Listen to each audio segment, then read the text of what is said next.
Hello friends, एक बार फिर स्वागत है आपका आज के इस मॉक टेस्ट में। तो ये है एलटी भर्ती परीक्षा हेतु अभ्यास मॉक टेस्ट और ये इसका भाग 34 है।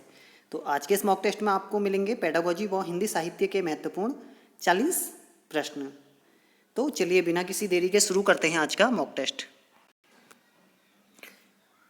पहला प्रश्न, एक शिक्षक के लिए सबसे महत्वपूर्ण है।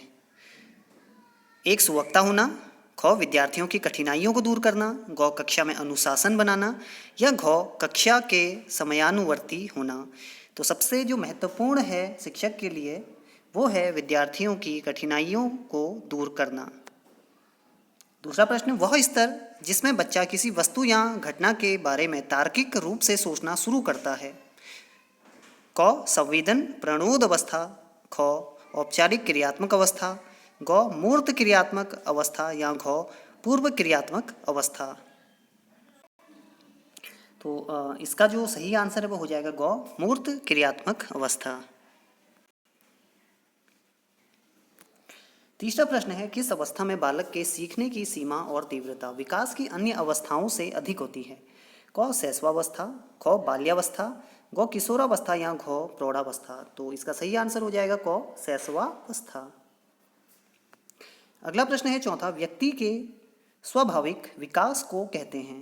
क अर्धचेतन, ख चेतन, ग अभिवृद्धि या घ वृद्धि। तो इसका सही आंसर हो जाएगा ग अभिवृद्धि। अगला प्रश्न है पांचवा, पर्यावरण बाहरी वस्तु है जो हमें प्रभावित करती है, किसका कथन है। क फ्राइड का, ख हरलॉक का, ग स्टर्न का या घ रॉस का। तो ये कथन है रॉस का।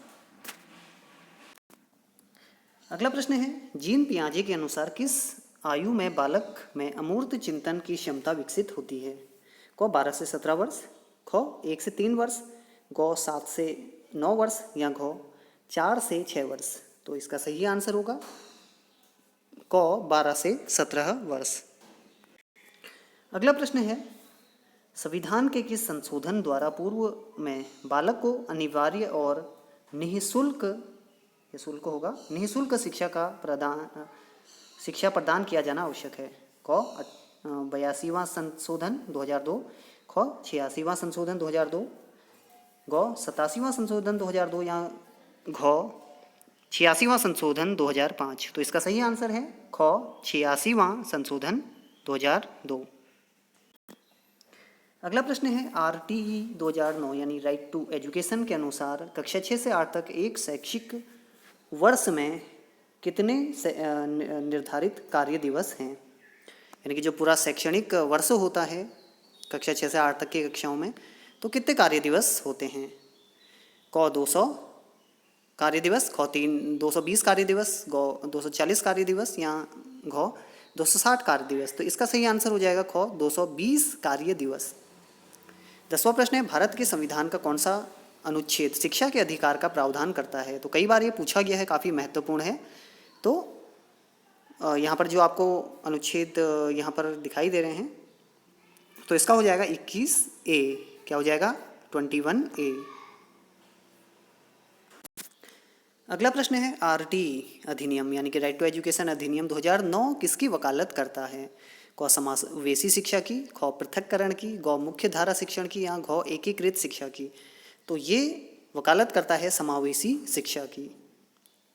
12वां प्रश्न, प्रगतिशील शिक्षा के जनक के रूप में किसे के लिए जाने जाने वाले सिद्धांतकार हैं। क फ्रोवेल,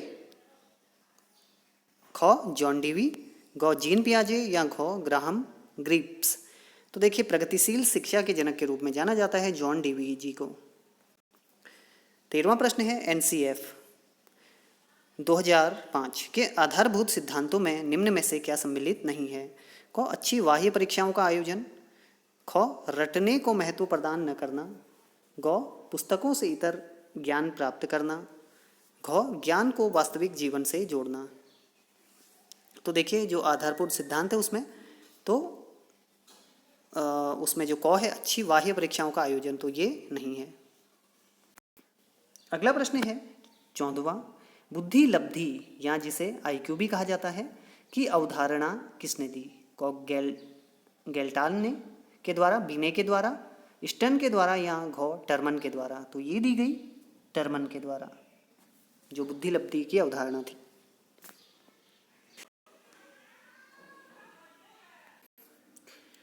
अगला प्रश्न है 15वां। एक बच्चे की बुद्धि लब्धि 90 से 110 के बीच है, वह बच्चा है क सामान्य बुद्धि, ख प्रखर बुद्धि, ग उत्कृष्ट बुद्धि या घ प्रतिभाशाली। तो देखिए 90 से 110 के बीच है, तो वो बालक है सामान्य बुद्धि।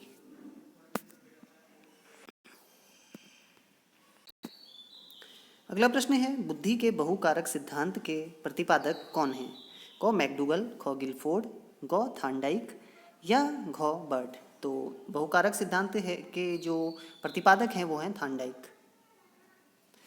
अगला है 17वां प्रश्न, मूर्तिकारों में किस प्रकार की बुद्धिमत्ता होती है? क प्रकृतिवादी, ख स्थानिक, ग अंतर्वैयक्तिक या घ शारीरिक गतिक। तो जो मूर्तिकार होते हैं उनमें होती है स्थानिक बुद्धि। अगला प्रश्न है अभिवृद्धि के बारे में क्या सही नहीं है? क अभिवृद्धि शारीरिक होती है, ख अभिवृद्धि मात्रात्मक होती है, ग अभिवृद्धि मापनीय होती है या घ अभिवृद्धि जीवन पर्यंत चलती है। तो देखिए जो अभिवृद्धि है वो जीवन पर्यंत नहीं चलती है, एक आयु के बाद वो रुक जाती है। अगला प्रश्न है रेणु का अर्थ है? क आग, ख धूल, ग पहाड़ या घ नाव। तो रेणु का अर्थ होता है धूल। अगला प्रश्न, दुख का अधिकार किसकी रचना है? क यशपाल, ख भीष्म साहनी, ग महादेवी वर्मा या घ सूर्यकांत त्रिपाठी निराला। तो दुख का अधिकार ये रचना है यशपाल जी की। अगला प्रश्न, किस रचना पर यशपाल जी को साहित्य अकादमी पुरस्कार मिला? क सिंहावलोकन, ख झूठा सच, ग तेरी मेरी उसकी बात या घ पिजड़े की उड़ान। तो आंसर हो जाएगा ग मेरी तेरी उसकी बात के लिए यशपाल जी को मिला साहित्य अकादमी पुरस्कार। वहीं सिंहावलोकन इनकी आत्मकथा है। 22वां प्रश्न, मैं केवल मैं उर्फ कमलमुख बीए किसका उपन्यास है? क भुवनेश्वर, ख प्रभास जोशी, ग शरद जोशी या घ काका कालेलकर। तो देखिए ये उपन्यास है शरद जोशी जी का। अगला प्रश्न है 23वां, कई भारतीय वैज्ञानिकों की संक्षिप्त जीवनियां विश्व विख्यात भारतीय वैज्ञानिक नाम से किसने लिखी? क राजेंद्र यादव, ख धीरंजन मालवे, ग हजारी प्रसाद द्विवेदी या घ रामविलास शर्मा। तो धीरंजन मालवे इन्होंने विश्व विख्यात भारतीय वैज्ञानिक, इस पुस्तक में कई भारतीय वैज्ञानिकों की संक्षिप्त जीवनियां लिखी हैं। 24वां प्रश्न, धर्मोदय किसका आत्मचरित है? क शरद जोशी, ख काका कालेलकर, ग यशपाल या घ अज्ञे। तो धर्मोदय ये आत्मचरित है काका कालेलकर जी का। तो काका कालेलकर का जी इनका जो पूरा नाम था वो था दत्तात्रेय बालकृष्ण कालेलकर, ये भी आप ध्यान दीजिएगा। अगला प्रश्न है पाड़े का क्या अर्थ है? पाड़े का क गाय के बच्चे, ख बकरी के नर बच्चे, ग भैंस के नर बच्चे या घ हिरन के बच्चे। तो पाड़े का अर्थ है भैंस के नर बच्चे। 26वां प्रश्न है गणेश शंकर विद्यार्थी ने कौन सा साप्ताहिक पत्र निकाला? क कर्मवीर, ख वसुधा, ग प्रताप या घ रूपाभ। तो गणेश शंकर विद्यार्थी जी ने साप्ताहिक पत्र प्रताप निकाला था। अगला प्रश्न है स्वामी आनंद का मूल नाम क्या था? क बहादुर लाल, ख हिम्मत बहादुर, ग हिम्मत लाल या घ आनंद लाल। तो स्वामी आनंद का मूल नाम था हिम्मत लाल। 28वां प्रश्न स्वामी आनंद के रेखाचित्र शुक्र तारे के समान का नायक कौन है? क महात्मा गांधी, ख रविंद्रनाथ टैगोर, ग महादेव देसाई या घ नरहरि भाई। तो स्वामी आनंद का जो रेखाचित्र है शुक्र तारे के समान, इसमें उन्होंने किसके बारे में वर्णन किया हुआ है? जो नायक है महादेव देसाई जी के बारे में, जो महात्मा गांधी जी के ही सहयोगी थे। 29वां प्रश्न है किस संत कवि की ख्याति से प्रभावित होकर सिकंदर लोदी ने उन्हें दिल्ली आने का निमंत्रण भेजा था? क रहीमदास, ख रैदास, गौकुमनदास या घ बुधा। तो देखिए वो कवि थे, संत कवि थे रैदास जी या रविदास जी, जिनका प्रभु जी तुम चंदन हम पानी जो पंक्ति है वो भी पूछी जाती है। और वहीं देखिए जो कुम्भनदास जी थे अष्टछाप के कवि, इन्हें अकबर ने बुलाया था तो कंफ्यूज नहीं होना है। तीसवां प्रश्न है, कौन से शायर कवि राह चलते नज़में कहने के लिए मशहूर थे? क साहिर लुधियानवी, ख मिर्ज़ा गालिब, ग नज़ीर अकबराबादी या घ दुष्यंत। तो ये थे राह चलते जो नज़में कहने के लिए मशहूर थे, नज़ीर अकबराबादी। अगला प्रश्न है, ज़रा का क्या अर्थ है? तो यहाँ पर नुक्ता बिंदु लगा हुआ है नीचे, आप ध्यान दीजिएगा, ये नुक्ता बिंदु है यहाँ पर जौ के नीचे। ज़रा का अर्थ क्या है? क थोड़ा, ख बुढ़ापा, ग हुनर या घ कौशल। तो देखिए, ज़रा का अर्थ होता है जब नुक्ता बिंदु लगता है थोड़ा, और खाली जब नुक्ता बिंदु हट जाएगा तो वो हो जाएगा बुढ़ापा। तो आंसर है हमारा ज़रा का अर्थ थोड़ा। 32वां, एक फूल की चाह कविता किस समस्या पर केंद्रित है? तो देखिए, जो एक फूल की चाह है ये किसकी है? सियाराम शरण गुप्त की, सियाराम शरण गुप्त जी की कविता है। तो किस पर आधारित है? क पर्यावरण प्रदूषण, ख बाल मजदूरी, ग छुआछूत की समस्या या घ बेरोजगारी की समस्या। तो ये छुआछूत की समस्या पर आधारित है। वहीं देखिए, एक और कविता है पुष्प की अभिलाषा, माखनलाल चतुर्वेदी जी की है वो। 33वां प्रश्न है, सरसिज का अर्थ है? क गुलाब, ख कमल, ग गेंदा या घ कीचड़। तो सरसिज का अर्थ होता है कमल। 34वां प्रश्न है, निम्न में से कौन से कवि राज्यसभा के सदस्य मनोनीत हुए थे? क अज्ञेय, ख सूर्यकांत त्रिपाठी निराला, ग रामधारी सिंह दिनकर या घ महादेवी वर्मा। तो देखिए, जो रामधारी सिंह दिनकर जी थे उन्हें राज्यसभा का सदस्य मनोनीत किया गया था। अगला प्रश्न है, किस कृति के लिए दिनकर जी को ज्ञानपीठ पुरस्कार प्राप्त हुआ?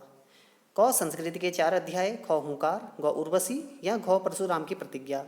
तो रामधारी सिंह दिनकर जी को उर्वशी के लिए सन 1972 में साहित्य अकादमी पुरस्कार ज्ञानपीठ पुरस्कार प्राप्त हुआ था।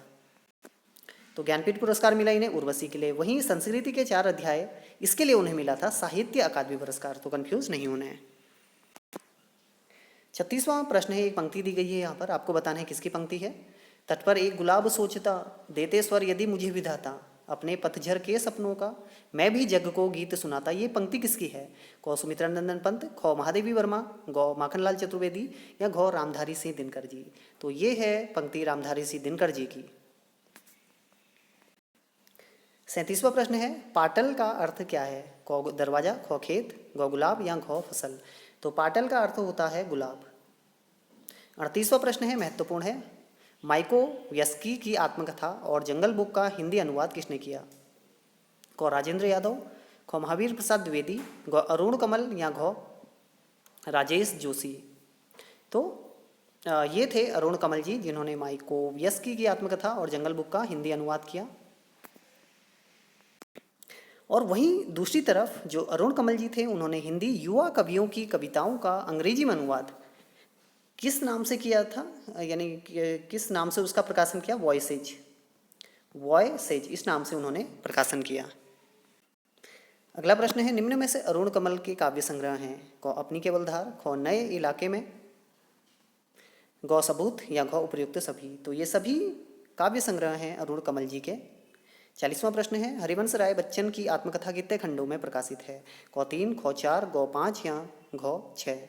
तो जो हरिवंश राय बच्चन हैं इनकी आत्मकथा 4 खंडों में प्रकाशित है। तो फ्रेंड्स, ये था आज का मॉक टेस्ट जिसमें आपने 40 प्रश्न देखे महत्वपूर्ण।